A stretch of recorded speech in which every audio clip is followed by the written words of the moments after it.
Have you ever wondered where the problems in the world today would exist if we had deeper connection to ourselves, others, and the environment and acted from that place?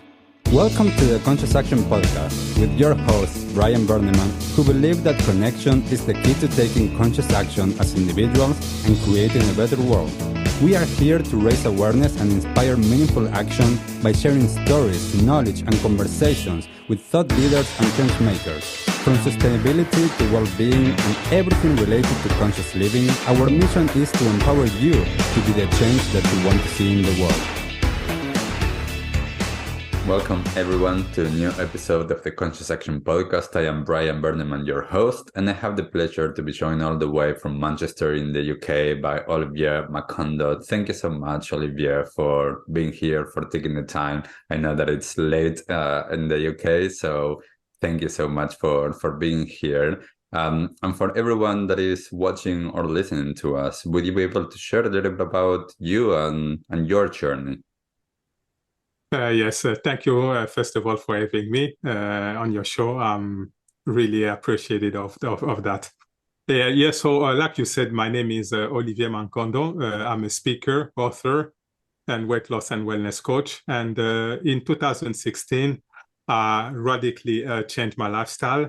And I was able to go through some very profound changes that completely changed my health and my life. And that's why I decided to start sharing what I've learned through all my talks, my book, and my coaching program, so that people can start living a better life, because in the society in which we are, a lot of people are sick. And in fact, from all the research that I've done, 70% of the world population is sick. And that's why with all the transformation that I've gone through, starting to share all this message so that people don't have to be sick, because that's not the default. The default is to be in good health. And that's basically, in a nutshell, what I do. Beautiful, beautiful.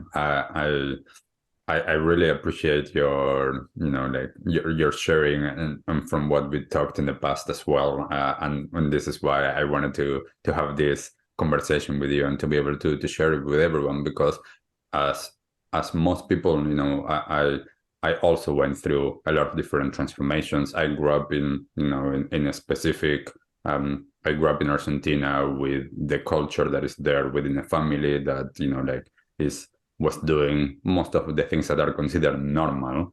And then I went through different stages in my life of realizing different things. I'm like, oh, wow, what I was doing before wasn't working. And now I'm choosing this. So can you share a little bit more, Olivier, and around what was it that made you realize that you needed a change and what that change was? So what's happened is that before 2016, my health was really bad. I was suffering from high blood pressure, and people need to know that high blood pressure is a dangerous disease, and 50% of heart attack and strokes are created by high blood pressure. You can have as well kidney failure, you can have heart failure, and all this, it's because of high blood pressure. So that's what I was suffering from. And I remember even at a time, I had to spend a day and a half in hospital because my blood pressure went through the roof. So it was really bad. And I had headaches every day or every other day. And in fact, I had to have some painkillers in my wallet all the time because the headache was so bad. I had dandruffs. For example, if I will comb my hair, you will see dandruffs everywhere. I also had chest pain, back pain, abscesses. So basically, every single week I had to have some abscesses, and it was really, really bad. I had as well some heartburn. So every time when I will hit something, I will have some heartburn, and especially when it was beans. And because with my bad eating habit, I would say every 2 to 3 months I had to see the dentist. And at that time, my weight was 220 pounds, which is 100 kilos. And my BMI was 32. And when you are over 30, basically you are classed as obese. So I was obese. And like I said, with my bad eating habits, around midnight, I will have my bottle of Coca-Cola with some biscuits or some cookies or some cakes and stuff like that. And that's why, because of that, I was always tired. And I remember on the day that I had to go to work, I had to drag myself out of bed. And on the day where I was off, I would sleep until 1 p.m. in the afternoon. And because of that, every morning, so I had no energy. I always was out of breath. And especially at the place where I was working in a basement, so I had to climb the stairs all the time, and I was always out of breath. Mm-hmm. So it was not really good, the life that I was going through. And I remember when I was young, I was playing tennis. I really enjoyed that game. And I wanted to start playing tennis again, but it was not possible because I was always out of breath. Like I said, my belly was too big. And even to tie up my laces, it was a problem. And when I saw the doctor, basically told me that I was going to be on medication for the rest of my life. But at that time, it just clicked in my mind, and I said, no, I can't be on medication for the rest of my life. And I refused to take the medication. And he told me, what are you going to do then? I said, okay, I'll try to do some martial arts. So I joined a karate club in the hope that my blood pressure will go. But there was no change. Mm. So one day, just like suddenly, just like that, I didn't prepare that. I was just watching a program on YouTube. And there was an Indian yogi who suggested that by stopping eating animal product, it was possible to reverse 70% of the chronic diseases. And because I was already in a bad shape, I said to myself, okay, let me try it. So it was a Wednesday that I saw that program. And I said to my wife, okay, I will stop eating meat. So I went to work on Thursday. When I came back, I asked her to cook my last meal of meat. And on Friday, I went cold turkey. And it's been now 7 years. I've not touched any animal product. I've stopped the dairy product and all that. And in the first week after my change, it was very difficult because I went through a lot of detox symptoms.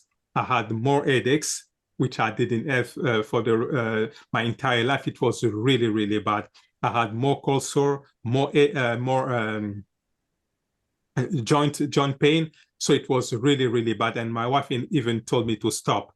But I was so determined that I said, no, I will continue to do that. And that's why people need to understand that when you change radically your lifestyle, your way of eating, that's how the body starts the detoxing period. So basically you will go, it will make you worse before getting better.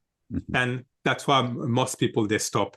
They will say, okay, no, that's not good. I need to go and start eating my meat and all that. But I waited, and after a week, all these symptoms disappeared, and I had all the energy. Everything was fine. I had mental clarity. So basically, everything was good. And 4 months through my transformation, I went back to the same doctor who told me that I will be on medication for the rest of my life. And my blood pressure was gone. Every single ailment that I had was gone. No back pain, no... I didn't have to go to the dentist anymore. Basically, everything was good. And after 9 months, I was able to lose 35 kilos. Right. So that's how I went through all my transformation. Yeah. Well, thank you. Thank you, Olivier, for sharing that. You know that, and there's some elements there that I can relate to. I used to eat, a typical diet, which, as you're sharing, like for most of us living, a typical diet is actually a very unhealthy diet. Yeah. Even though most of us don't know that's the case, because we are conditioned to believe sometimes that, like as you're sharing, like that heartburn or different symptoms, that they are normal, that they are things that we just live with, and we just, perhaps take a pill or something. And I say this a lot of times with people. And I know that when I started to change my eating habits, and I lost in the first week, I had in less than 15 days, or in a week, I lost 15 kilos. And then I started to feel like so much better and better and better and better. And one of the things that I keep telling people a lot of times when they ask me, like all of these different questions about eating a fully plant-based diet, and it's like, you're like, that's not enough. You can't live with that, or different things. And I'm like, well, like, I am great. I've been living Yeah. like this for such a long time now, and I'm Yeah. doing great. There's so many examples of people that are living a great life. And one of the things that I want to thank you for sharing, that detoxification process. I didn't go through it, but I know that a lot of people do, and I actually tell a lot of times to people when they are asking me about making a transition to a plant-based diet, that I usually tell them, be aware that this might be just like if you're an addict to alcohol or to drugs or different things, you might go through that withdrawal process. So Yeah. there will be some potential symptoms of worsening before it gets better. So I think I thank you for sharing that, because that's an aspect that sometimes people don't share. And Mm. when we go through changes in our lives, especially this is for a lot of people, it's a big change, changing their Yeah. diet, um, because it's so conditioned on our cultures and the way that we eat and things of how we share and time with the family and things like that. It takes a lot of commitment to change, and if it's going to be a hard time and we don't know that, perhaps that's going to get us to a place that we don't want to make that change. Yeah. Definitely.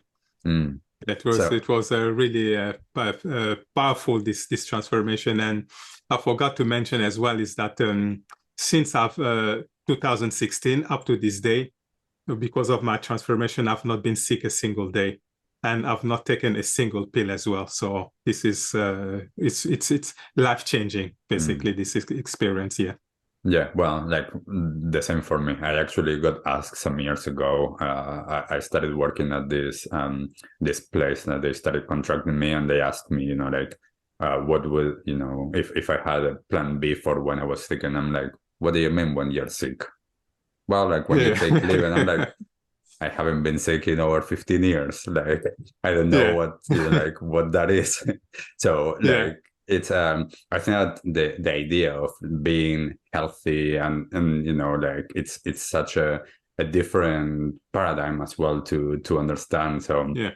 I would love to know as well, for your experience, before we get into all of the people that you have supported and change, and help change, for your own experience, once you made this decision, how was that from a, not just from a physical or healthy perspective, but from a social perspective, being around, like with your family or friends?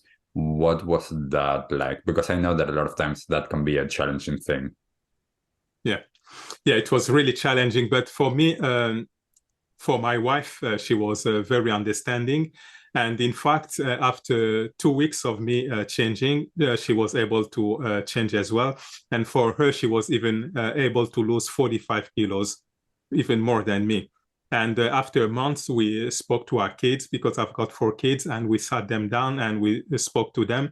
And they were understanding, even though at the beginning they were not happy about that, but they were understanding. Mm. And for example, my last kid, when we made the switch, he was 5 years old. And I was really surprised when he was, because he's 12 now, when I asked him if he remembers the taste of meat, he told me no. And I was really, really surprised. Mm. But apart from that, all my family members, they were really skeptical about this, and they didn't understand why I was doing that, because in our culture, we all know that you need to eat meat, you need your protein and stuff like that, and without that, basically people think that you're going to die. And they didn't understand, and especially as I was losing weight, and they thought, Olivier, are you crazy? What are you doing? And because the transformation was so drastic, some people even say that I was HIV positive. because I lost so much weight. But because I knew what I was doing, I knew what I was feeling in my body, I said, no, I'm not going to change. This is what I'm going to do. And now the same people who were making fun of me, today they are coming to ask me for advice. And so the table have turned now. So they were making fun of me. Now they're asking me for advice. And they can see now that, like I've said, for the past 7 years, I've not been sick a single day. But for them, they are always sick, even with the COVID. I didn't have any sickness, but for them, they had to do that. They had to take the vaccine and all that, but I was not in all these things. So, so in my entire family, there's only my brother who has been able to turn into plant-based nutrition. But apart from him, all my friends, no one has wanted to change. And it's a little bit as well challenging. For example, when you go to visit family members, they don't know what they have to give you and stuff like that. So you have to tell them in advance, this is what I can eat. Or sometimes you can even tell them, give them the menu or what you want to eat so that they don't get confused and stuff like that. So it was a little bit challenging, but now I guess people are used to the way I am. Yeah. I often share with a lot of people that this can be one of the challenges. It's like the social aspect, because not everyone is used to someone eating a plant-based diet. Sometimes, I mean, there's so much lack of knowledge sometimes as well. I remember once many years ago that I went with a friend, well, it was an ex, to her family's place for one of the holidays, and they didn't understand, what they could make. And I'm like, I asked, what are you already making? And they started to mention all these things, and I'm like, oh, half of that I can eat. Like, you're already making a lot of food that is plant-based, and it was just like, and it's just lack of knowledge. It's nothing against that. It's just like, we are so used to eating certain types of diets or certain types of foods that, like, if people don't know and they have been fed that we need this food, as you're saying, we need the meat or we need the protein or we need something, everything else is like, oh wow, like, but also from a changing perspective, to be able to be open to change and to be able to have the conviction in ourselves that what we're doing is, the right thing for us. And this is one of the things that why I ask you about that, because, I say it a lot of times with people, we get a lot of times pressured by our social and family lives to do certain things that perhaps are not what we want to do. And I'm all of the time like, well, like, I'm doing this for me. Like, you don't need to do the same thing. You don't need to change. But as you're saying, a lot of times people, when they see someone that is living a healthy life, that especially if they weren't, as you're sharing, and they see the transformation, and then they're like, oh, like, I want a little bit of that, like, I want to be healthy. I don't want to be sick. I want to feel good. I want to be able to, to breathe and to have to not go to the doctor and all of these different things. And I think that is one of the most powerful things that we can do, is just lead by example. Exactly. Yeah. Exactly. And what I wanted to add as well is that when people will ask you, but where do you get your protein from? Where do you get your protein from? And the answer that I keep giving them, ask them, okay, for example, if you look at a gorilla, we share 99% of the same DNA, which means that our digestive tract are practically the same. But what do gorilla eat? They eat fruit, vegetables, and tender root. They do not eat meat. So where do they get their protein from? I ask them. Or I ask them, look, for example, at the elephant. It's the biggest land animal on Earth. It doesn't eat meat. Where does he get his protein from? From the grass that he eats. So basically, we get all our protein from the fruit, the vegetables, the legumes, the grains, and seed that we eat. That's where we get our protein from. And for the past 7 years, I've not had any animal product, and I'm not protein deficient. And especially when you say that to the doctors, the first thing that they will tell you is to stop. Don't do that. You will be protein deficient. You will miss a lot of minerals and stuff like that. But even if when you look at animals, carnivores, they always eat animals who eat grass, always, because they need that. So instead of eating these animals, you can go to the source straight away. Yeah. And like you were saying, a lot of people that are ignorant, and our culture, our society, they don't really encourage you to discover stuff and stuff like that. So if you do things differently, they think that you're weird. But that's how you develop all these things, to be able to think independently. Yes, and I always say, like, if people think that I'm weird, then I'm weird. Like, who cares? Yeah. Like, I don't mind. Like, I don't mind doing the things that I believe that are right for me.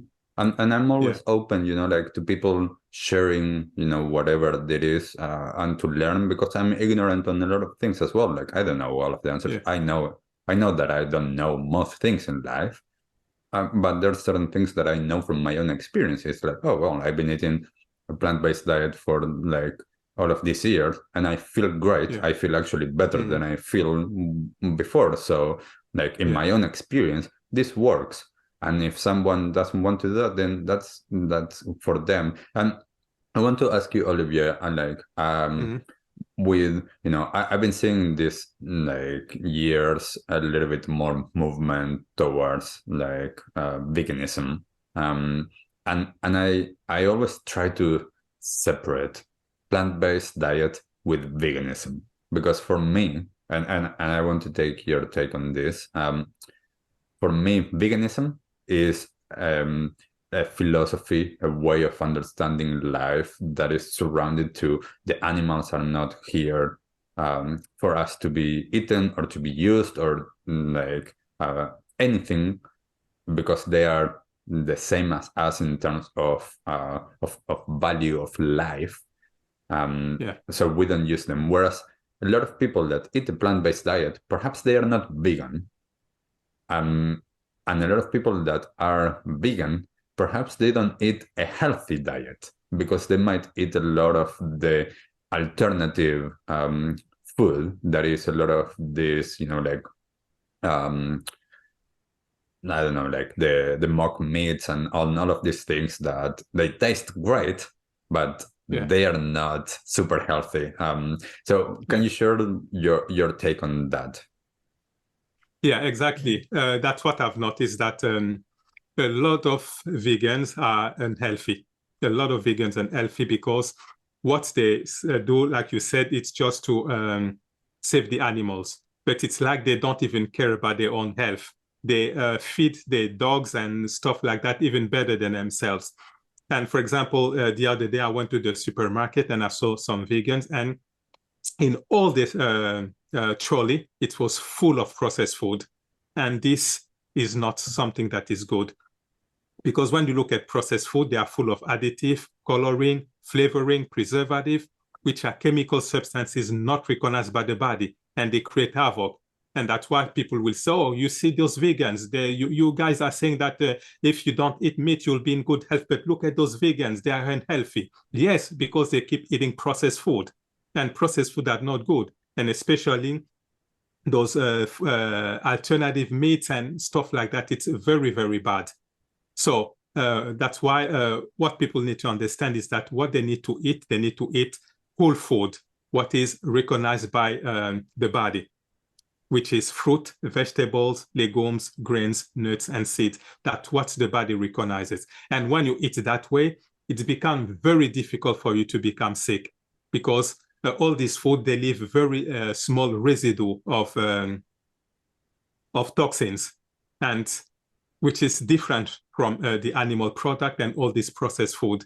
So basically, what people need to understand is that, yes, you need to protect animals, but you need to look at your own health as well, because this vehicle that we've got, it's the vehicle that will enable us to live for the rest of our lives. And if we don't take care of it, it's going to be difficult, even if you have lots of stuff that you want to do. But if your body is sick, your body is not in a good state, it's going to be difficult for you to do whatever you have to do. So that's what people need to really to understand. And that's why I always make that difference between vegans and plant-based. So plant-based is the way to go. Yes, you can be vegan, but if you mostly eat plant-based, that's the way to go. That's my take on that. Yeah, thank you. You know, like I often share with you, like I eat a whole food plant-based diet. That's what I eat. And it's interesting because like I often say to people, I'm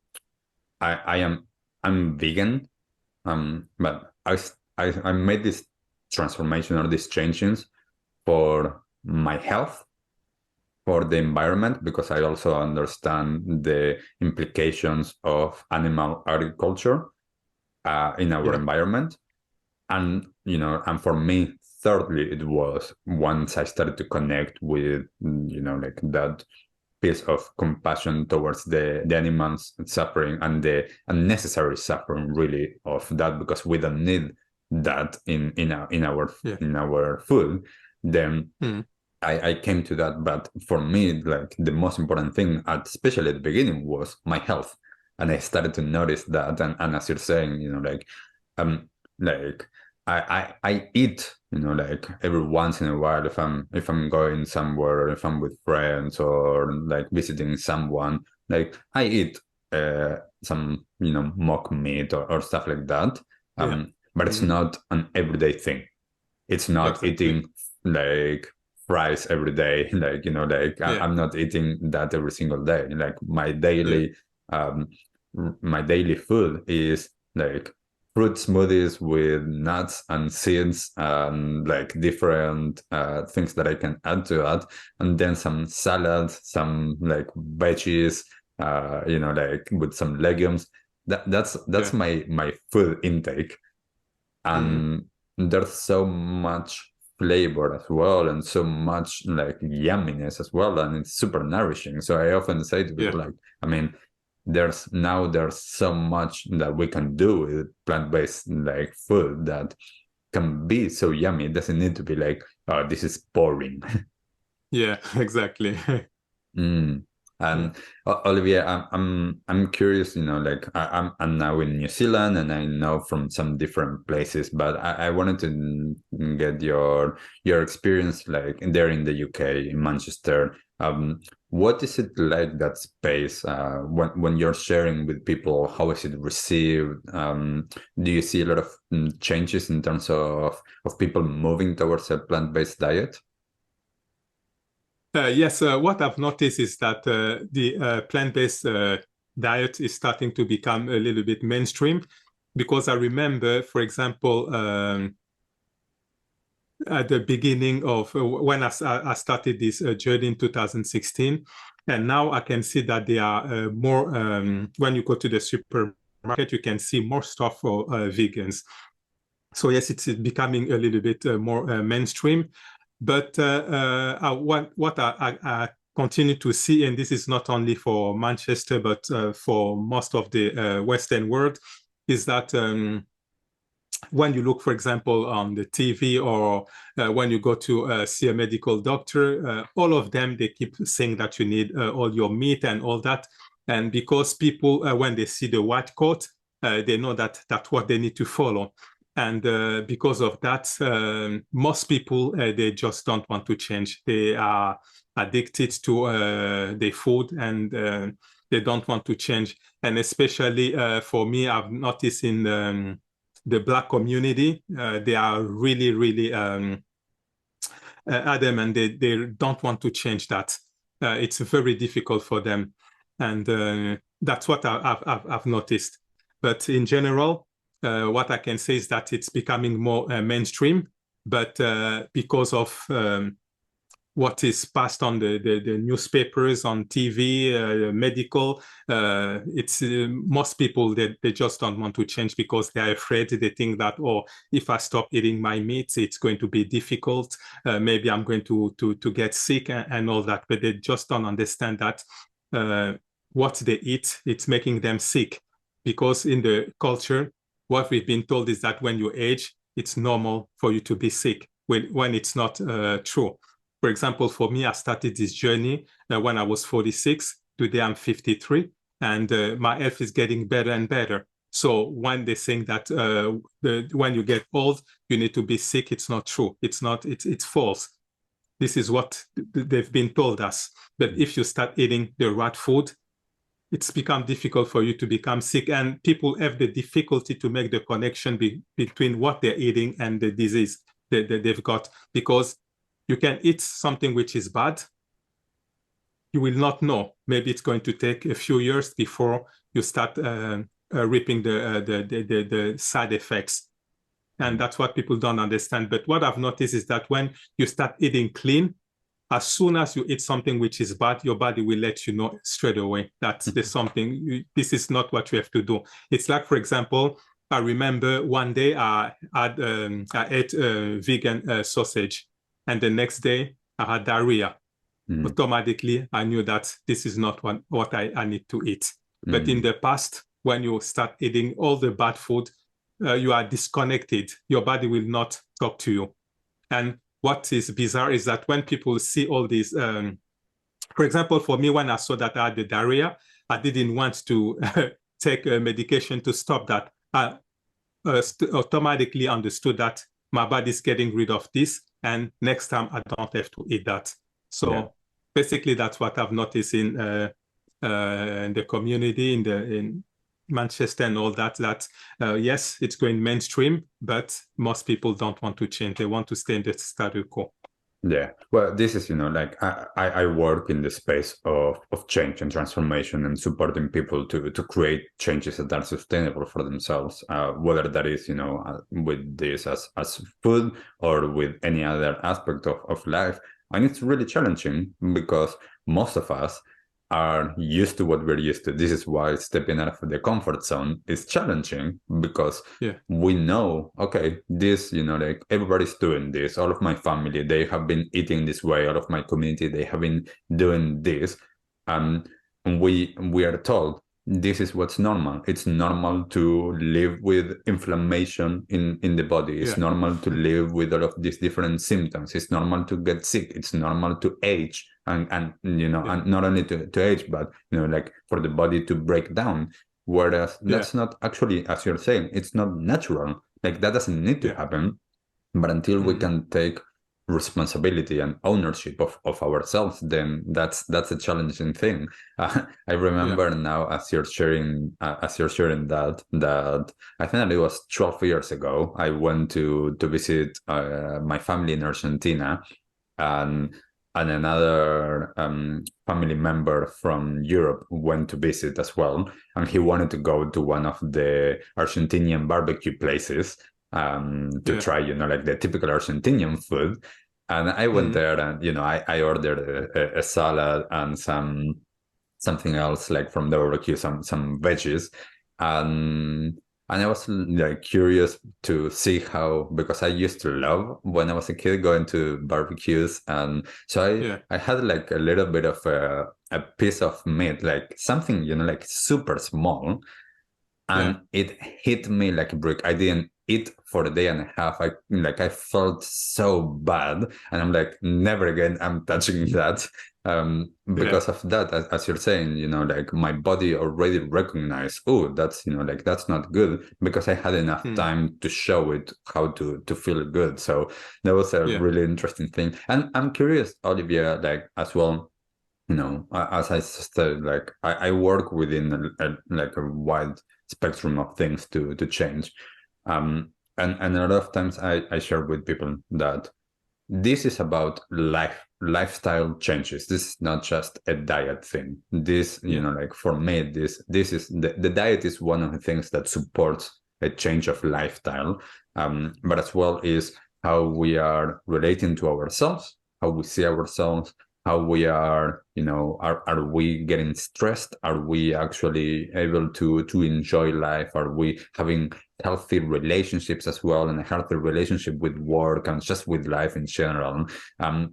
Is this something as well that you incorporate when you're working, or do you just focus on the food aspect and to make this transformation, and that's like more than enough? No. For me, I try to take all of this in into a group because I recognize that we are not just physical bodies. We are spiritual beings having a physical experience. So we need to take all these aspects into consideration. We need to take our spirituality, our mental health, and our physical health. And because of that, it's not only the diet, but for example, since going plant-based, I've incorporated meditation. So I meditate every single day. I become more kind to people. For example, in the past, it was very easy for me, for example, to kill an ant or something like that, or a spider. Now I've stopped doing all these things. I'm more compassionate. So it's not only just a diet, but it's a lifestyle. All these things have changed. And for example, I used to work as optical lab manager, but I've stopped that job. I don't do that anymore. Now I'm coaching people. And all these I've incorporated all this in my life. And now that I work for myself, I don't have the stress of going to work, to commute, and all these things. So basically, it's all the lifestyle. It's not only a diet. And that's what people need to understand, that especially when you are working, for example, in a job that you hate, all this will have bad effect on you. You will start maybe being under stress. And when you're under stress, your body will start producing adrenaline and cortisol. Adrenaline will mess up your heartbeat. Your heart will start beating irregularly. And the cortisol will impair your immune system. And when your immune system is impaired, you'll be open to any kind of diseases. So people need to really understand all these things. And what usually people do is that when they do a job is just they look at the money. They say, okay, this job will give me such money, even though they don't like it, instead of going with what they feel. And what I've noticed as well is that since changing my way of eating, I've discovered my purpose, why I'm here on earth, who am I, and stuff like that. This is something that I didn't know before. And the way I see this, it's like before 46, I was a walking dead. I didn't even know why I was on earth. I knew that when you are born on earth, you just go to school, go to university, get married, have kids, go on holiday, buy maybe a nice car, have your house, and just retire and wait to die. Because that's what the culture told us. But since changing my lifestyle, I've started to rediscover all these things.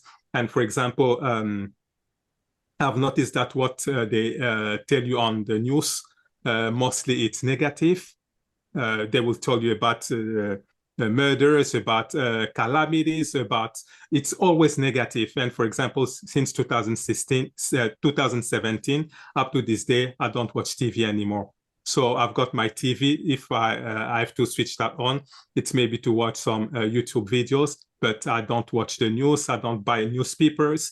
And my life is a lot better like this. Mm. It's a lot better, and I don't put myself under stress, because when you watch the news, you will know that the world is a bad place. It's only bad stuff that happens, but it is false reality. And that's why I've stopped all these things. So basically, to summarize, my lifestyle has been changed radically. It's not only the food that I eat, but my spirituality has changed, the way I see stuff, my purpose in life, and all this has been changed. So it was really, like I've said at the beginning, it was a profound change. Yeah, thank you. You know, like I often say, you know, it's about what we are feeling, our mind, body, and spirit. As you're saying, you know, it's not just the food that I'm putting to nourish myself. It's what are the things that I'm bringing into my mind, to my awareness. You know, as you're sharing, you know, like if I'm watching the news, if I'm all of the time on the negativity space, and whether that is from what's outside or from what's inside, that self-talk, then that's not going to nourish my mind. That's actually going to create some, you know, like some negativity, and that is going to, as you're saying, create certain chemicals that are going to create those imbalances. So it wouldn't matter if I'm eating all of the right food. If I'm still feeding my mind all of that, then that's not good. If I'm not feeding my spirit what it needs, then also, you know, like we need to understand, a lot of times I share this, ourselves as a holistic being.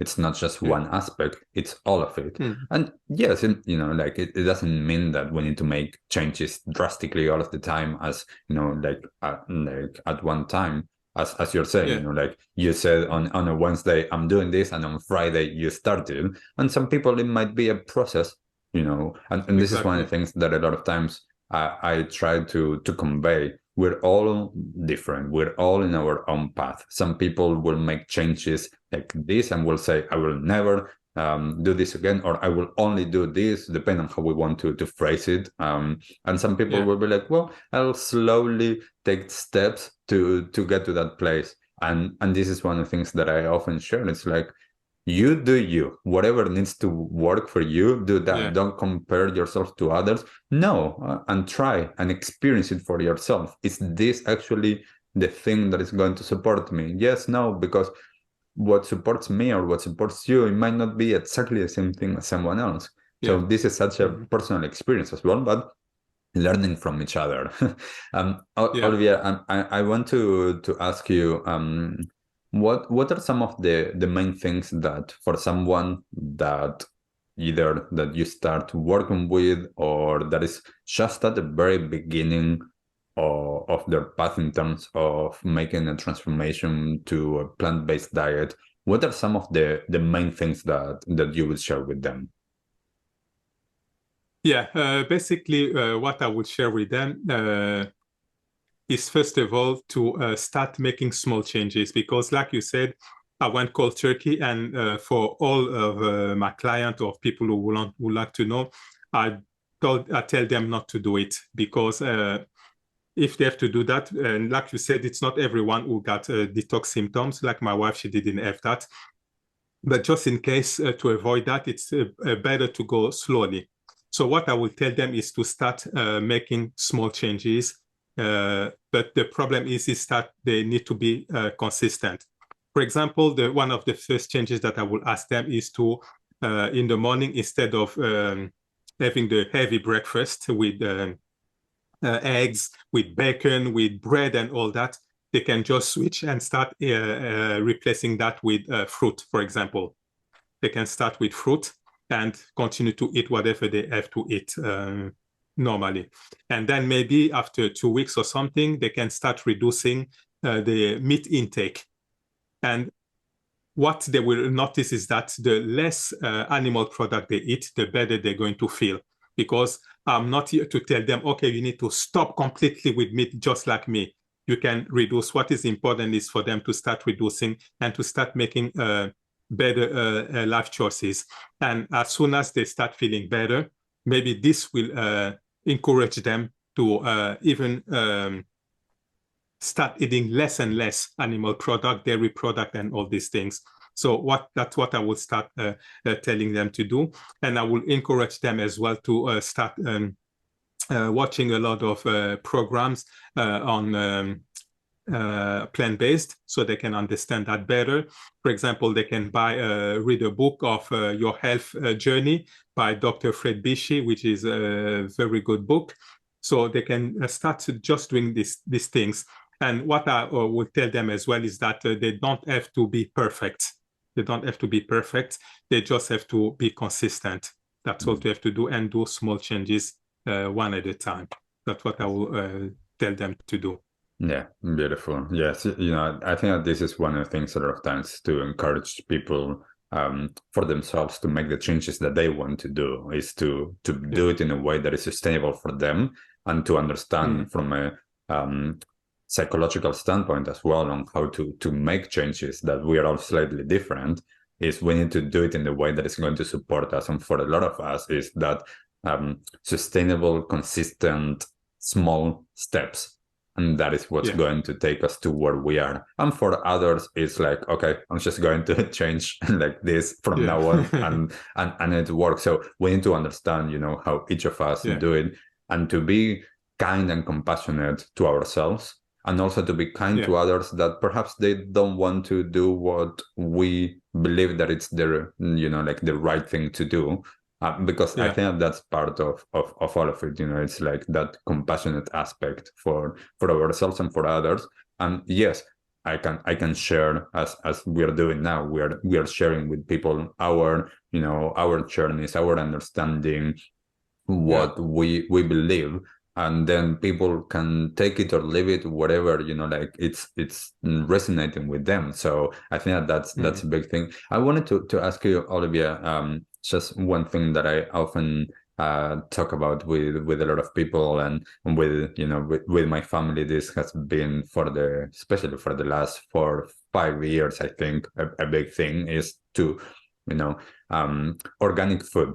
As we were talking about, you know, like with processed food, like all of the vegan processed food, that perhaps it has a lot of different things that are not good for our bodies.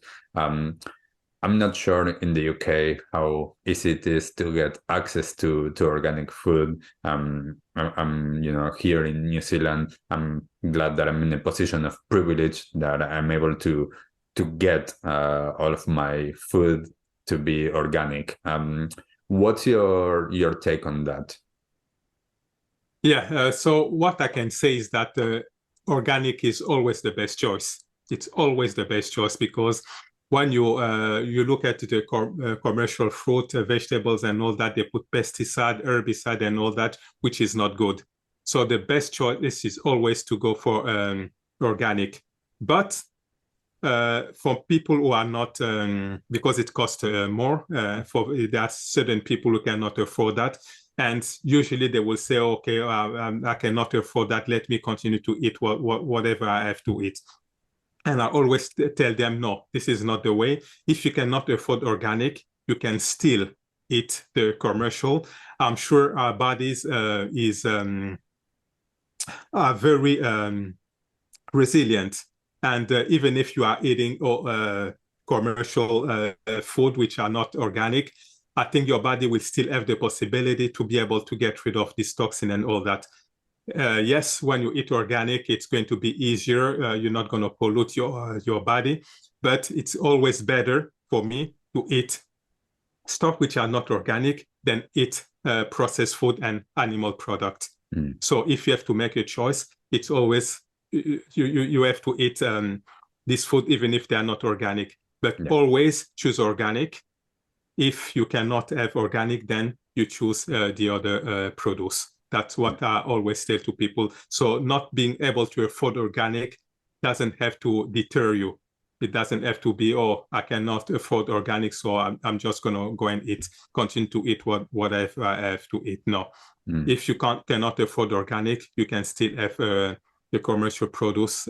Yes, it's not ideal, but it's a second best. That's what I will tell people. Yeah, and you know, as you say, it's not about perfection. You know, we need to understand our circumstances, and you know, part of that is as well on choices. And for me, it's like I understand. Okay, what are the things that I'm choosing, and you know, and that's how I spend my money as well.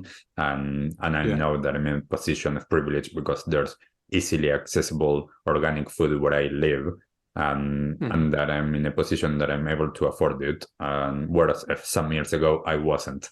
And also I wasn't making it a priority. So as you're saying, it's about understanding what it is, and, you know, just striving to eat better or more healthier, and doing what's possible for each of us.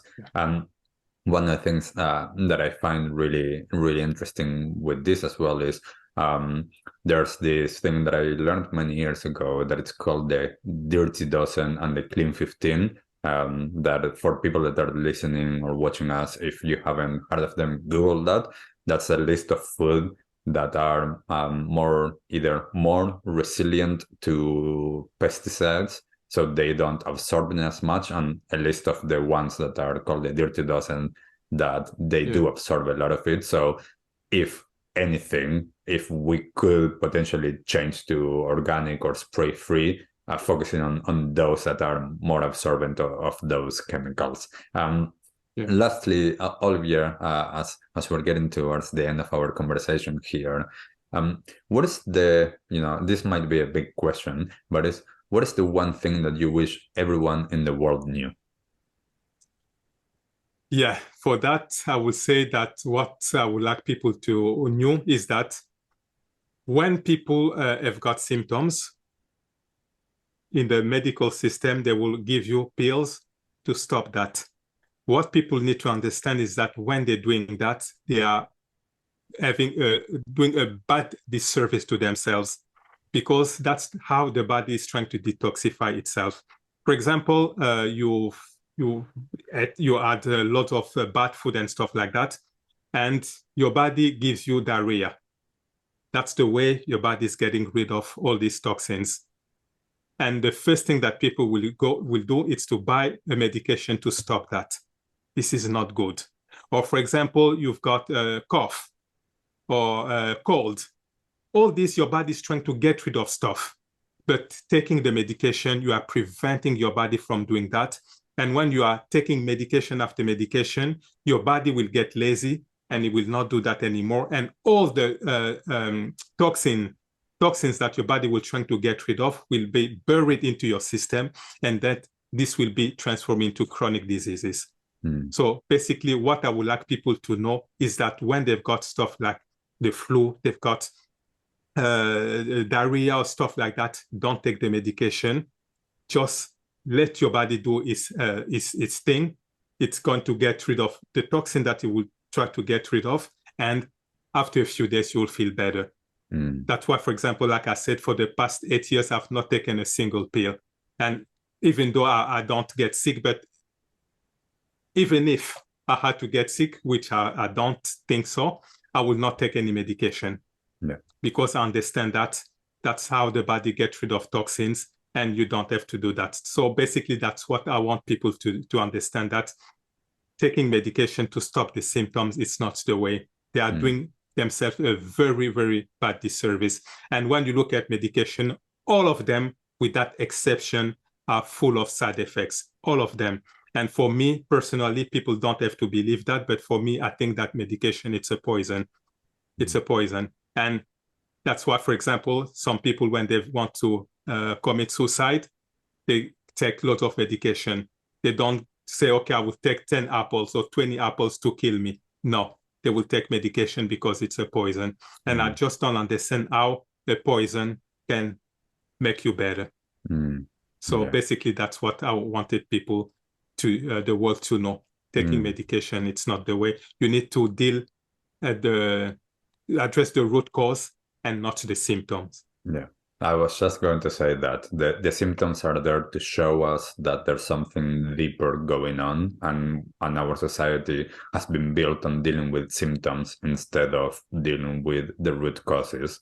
And it's about, like putting out the fires instead of understanding like where did the fire started, why did it started, and that is one of the biggest things a lot of times as we go through lifestyle changes, that we start to deal with that. And one of the things as well that, and I talked about this with a lot of my clients, is if your circumstance one day or once in a while requires you to take, some pill or some medication because you need to do something and you can't get out of work or whatever it is, then take that. But know that that's not the solution. That's just going to mask the symptoms, and then you are going to continue with that. And as you're saying, if people continue always taking pills, then that's going to mask the root causes, and that's what creates a lot of times those chronic diseases. So thank you, Olivier, so much for sharing, for taking the time, for sharing your journey, for sharing your knowledge with us. For everyone listening, I hope that something resonated with you. I would love to know. Leave us a comment, whatever it is that you're finding this episode. If there's anything that resonated with you, anything that you learned, anything that you don't think in the same way, I would love the conversation to keep on going. So yeah, and if you want to get in touch with Olivier, I will put the links on the comments, so you might reach out to him if you feel like you would like to explore a little bit more on this. So thank you once more, Olivier, for being here with us. Okay, thank you very much for having me. I really appreciate it. Thank you. Thank you. And thank you everyone for listening to us, and we'll see you all on the next episode. Bye. Bye-bye. What did you like the most about this episode? Take a moment to think about what change you can make in your life today. Share your conscious action on social media using #ConsciousAction and tagging @ConsciousActionNZ so we can celebrate your impact on the world and create a ripple effect. One easy action we would love for you to take right now is to share, like, and subscribe to this podcast. This will help us get these messages out into the world and inspire more people to take conscious action in their own lives, contributing to the better world we hope for.